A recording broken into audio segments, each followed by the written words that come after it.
घटना बताता हूँ कि पहले तो ये कि सुबह करीब 7:30 बजे के आसपास मैं जहाँ चाय पी रहा था, पेपर पढ़ रहा था, उसी समय अचानक आया कि हम लोग ईडी वाले हैं। मैंने कहा आपका स्वागत है, मैं तो इंतजार कर रहा था महीनों से सालों से, लेकिन आज आप आ ही गए, आपका धन्यवाद, विराजे आप।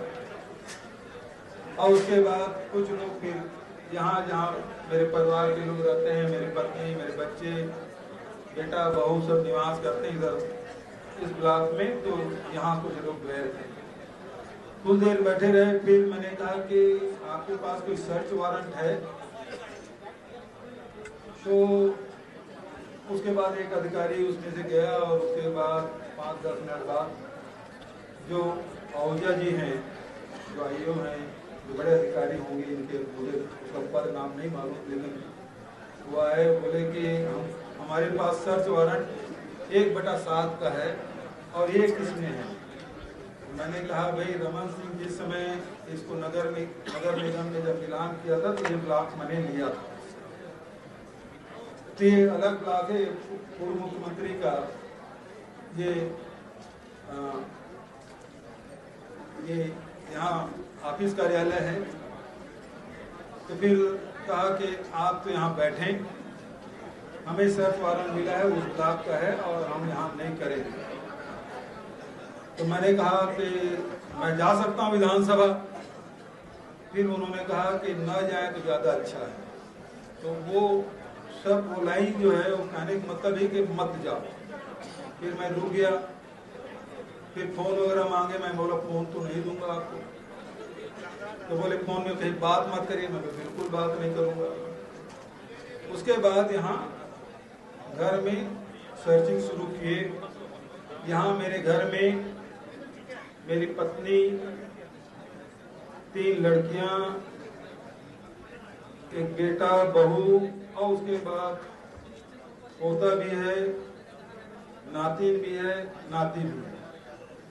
इतने सदस्य हम लोग यहाँ रहते हैं। हम लोगों का खेती किसानी का व्यवसाय है और लगभग संयुक्त परिवार में अलग अलग नामों से हमारे परिवार के करीब 140 एकड़ में हम लोग खेती करते हैं। बहुत सारे पत्रकार मेरे बाड़ी गए भी हैं, सब्जी भी लाए होंगे, फल भी लाए हैं। तो वहाँ फल की सब्जी गांव में धान भी है, मक्का भी है, सरसों भी है, सभी प्रकार के फसल हम लोग सब्जी, फल और दलहन तिलहन सब लोग लेते हैं। और एक संयुक्त परिवार भी है।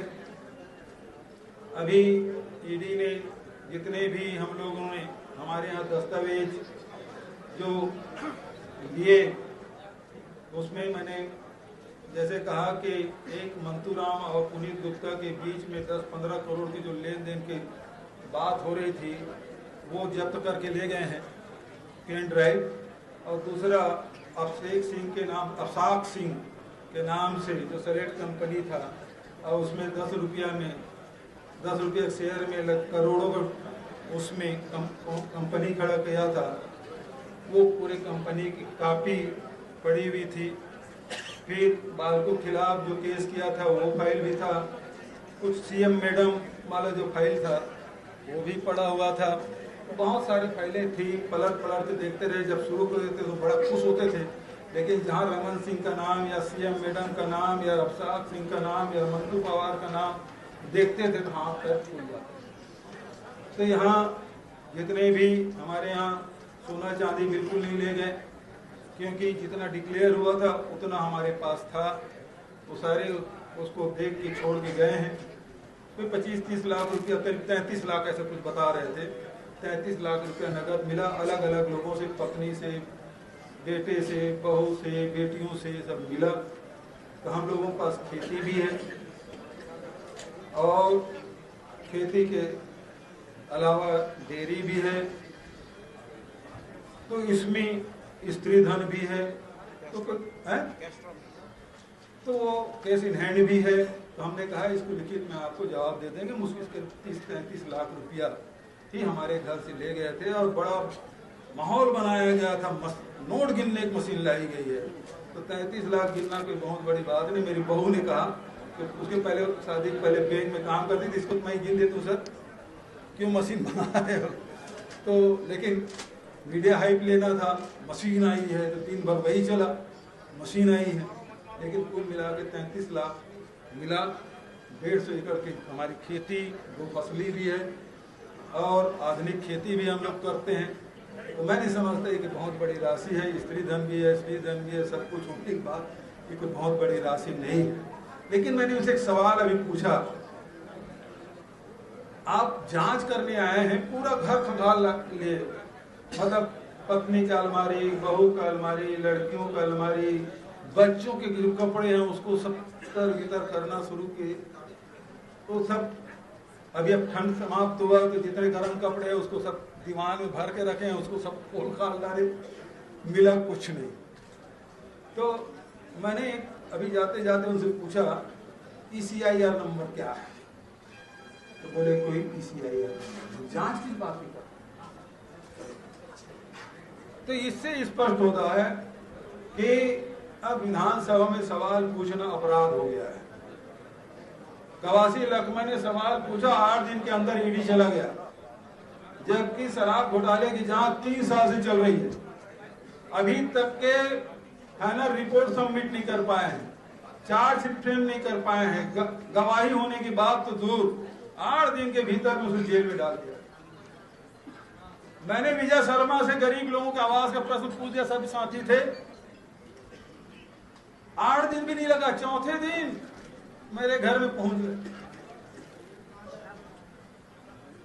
तो भाई आप जांच कर रहे हो, 2 साल हो गया, 3 साल हो गया, 4 साल हो गया, कब आप ट्रायल करोगे, कब गवाही होगी, कब उसके फैसला आएगा। ये तो भारतीय जनता पार्टी इस बात पे बखलाई हुई है कि 7 साल पहले जो घटना घटी थी, जिसमें विनोद वर्मा जी गिरफ्तारी हुई थी, मुझे भी गिरफ्तार किया था। अब जब केस ट्रायल के लिए यहाँ है, 4 फ्रेम के लिए, तो CBI ने उसको सुप्रीम कोर्ट ट्रांसफर के लिए ले गया था।